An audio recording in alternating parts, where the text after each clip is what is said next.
इधर से दूसरा वाला भी आ गया। मन ने उसके बाड़ पकड़ के नीचे पटक दिया और पीठ को झटक दिया। शुरुआत इन्ना करी थी पापा, मना कुतिया कह रहा था बबीता ने कमीनी, हम ना भी दिए दो चार। नमस्कार दोस्तों, आप सुन रहे हैं कथा कहानी। आज के इस एपिसोड में हम बात करेंगे एक ऐसी अभिनेत्री के बारे में जिन्होंने एक पिक्चर में आमिर खान की बेटी का किरदार निभाया था, लेकिन वो इतनी बीमार हो गई बाद में कि शरीर में उनके पानी भर गया था, उनके लंग्स डैमेज हो गए और बहुत ही दर्दनाक उनकी मृत्यु हुई थी। दोस्तों, आगे बढ़ने से पहले अगर अभी तक आपने हमारा चैनल सब्सक्राइब नहीं किया है तो चैनल सब्सक्राइब कर लीजिए और साथ में लगे बेल आइकॉन को ज़रूर दबा देना ताकि नए वीडियो की नोटिफिकेशन सबसे पहले आपको मिल सके। दोस्तों, उस अभिनेत्री का नाम है सुहानी भटनागर। पिछले साल फरवरी में महज 19 साल की उम्र में सुहानी भटनागर का निधन हो गया। बेहद कम उम्र में फिल्म इंडस्ट्री में अपनी पहचान बनाने वाली सुहानी भटनागर की मौत ने उनके फैंस को हिला कर रख दिया था। सुहानी भटनागर ने आमिर खान की फिल्म दंगल में छोटी बबीता फोगाट का किरदार निभाया था। इस फिल्म के साथ ही वह रातों रात स्टार बन गई। उन्हें कई सारी फिल्मों के ऑफर मिलने लगे, मगर अचानक हुई उनकी मौत ने न केवल उनके परिवार और दोस्तों को बल्कि फिल्म इंडस्ट्री को भी गहरे सदमे में डाल दिया। यह एक दुखद और दर्दनाक कहानी है जो आज भी लोगों के दिलों में ताज़ा है। सुहानी की बीमारी की शुरुआत साल 2023 में हुई थी, जब उनके हाथों में लाल चकत्ते और सूजन के लक्षण दिखने लगे। शुरुआत में यह लक्षण हल्के थे और उनके घर वालों ने इसे मामूली स्किन डिजीज समझा। सुहानी का उनके होम टाउन फरीदाबाद में कई बड़े हॉस्पिटल में इलाज कराया, लेकिन किसी भी इलाज से उन्हें कोई राहत नहीं मिली। जब उनकी हालत बिगड़ने लगी तो उन्हें दिल्ली के प्रसिद्ध हॉस्पिटल एम्स में भर्ती करवाया गया। एम्स में जब सुहानी का इलाज शुरू हुआ तो डॉक्टर्स ने बताया कि उन्हें डर्मेटोयोमाइसिस नाम की एक दुर्लभ बीमारी है। दोस्तों, डर्मेटोयोमाइसिस एक प्रकार की ऑटो इम्यून बीमारी है कि रोग प्रतिकारक क्षमता शरीर के खुद के ऊतकों पर हमला करती है।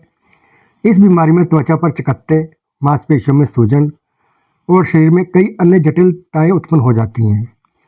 इस बीमारी के इलाज के दौरान सुहानी की हालत और भी बिगड़ गई। उनकी बॉडी में इन्फेक्शन फैल गया, जिसके कारण शरीर में फ्लूइड बनने लगा, जो कि उनके लंग्स में भरने लगा। इस लंग्स की समस्या ने सुहानी की स्थिति को और भी गंभीर बना दिया और अंत में उनकी मौत हो गई। बेटी के निधन के बाद सुहानी के पिता ने बताया था कि उन्हें 2 महीने पहले सुहानी के हाथों पर लाल धब्बे दिखाई दिए थे।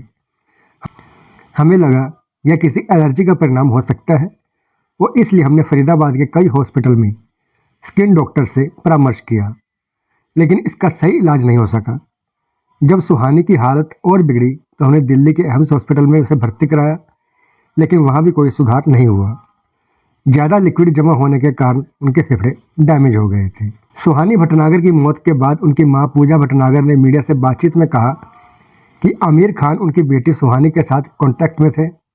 पूजा ने बताया कि आमिर खान ने सुहानी के परिवार से हमेशा अच्छा और स्नेहपूर्ण रिश्ता बनाए रखा था, यहाँ तक कि आमिर ने उनकी बेटी की शादी में सुहानी और उनके परिवार को आमंत्रित भी किया था।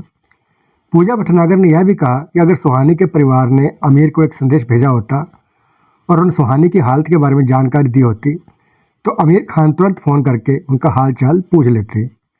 वे सुहानी की बहुत फिक्र करते थे और उनकी सेहत की चिंता करते थे। सुहानी के परिवार को शुरुआत में यह नहीं पता था कि उनकी बीमारी इतनी गंभीर हो सकती है। शुरुआत में जब सुहानी को त्वचा पर चकत्ते और सूजन की समस्या हुई तो उन्होंने इसे मामूली डिजीज समझा, इसलिए उन्हें शुरू में केवल डर्मेटोलॉजिस्ट से ही इलाज कराया गया। हालांकि इसमें कोई सुधार नहीं हुआ। जब सुहानी की हालत बिगड़ी तब उन्हें एम्स में भर्ती करवाया गया और वहाँ पता चला कि उन्हें डर्मेटोयोमाइटिस नाम की एक बीमारी है। यह एक दुर्लभ बीमारी है जिसके बारे में जागरूकता बहुत कम है। इसी कारण शुरू में सुहानी को सही इलाज नहीं मिल सका। इस बीमारी के प्रभाव से उनके शरीर में तेज़ी से कमज़ोर होने लगा और उनका इलाज करने में चिकित्सकों को भी बहुत कठिनाई का सामना करना पड़ा। डर्मेटोमाइटिस एक दुर्लभ और ऑटो इम्यून बीमारी है जिसमें त्वचा और मांसपेशियों में सूजन आ जाती है। इस बीमारी में त्वचा पर चकत्ते बन जाते हैं और मांसपेशियों में कमजोरी और दर्द महसूस होता है। हालांकि इसके सटीक कारण अभी तक स्पष्ट नहीं हो पाए हैं, लेकिन माना जाता है कि कुछ जेनेटिक कारक और खराब पर्यावरण इस बीमारी का कारण बन सकते हैं। सुहानी भटनागर ने अपने करियर की शुरुआत बहुत कम उम्र में की थी। दंगल फिल्म में बबीता फोगाट के छोटे रूप में उनका अभिनय सबको याद रहेगा। सुहानी ने इस फिल्म में छोटी बबीता का किरदार निभाते हुए दर्शकों के दिलों में एक खास जगह बनाई। फिल्म के बाद भी सुहानी ने कुछ अन्य प्रोजेक्ट्स पर काम किया था, लेकिन उनकी बीमारी के कारण उनका करियर कुछ ही समय में रुक गया। सुहानी अपने करियर में आगे बढ़ने के लिए तैयार थी, लेकिन उनकी मौत ने उनके परिवार के साथ साथ उनके फैंस को भी गहरा आघात पहुंचाया, प्रशंसकों को भी गहरा आघात पहुंचाया है। सुहानी भटनागर का जाना परिवार और फिल्म इंडस्ट्री के लिए सहन करना बहुत कठिन था, लेकिन अपनी छोटी सी जिंदगी में उन्होंने जो कुछ भी किया वह हमेशा याद किया जाएगा।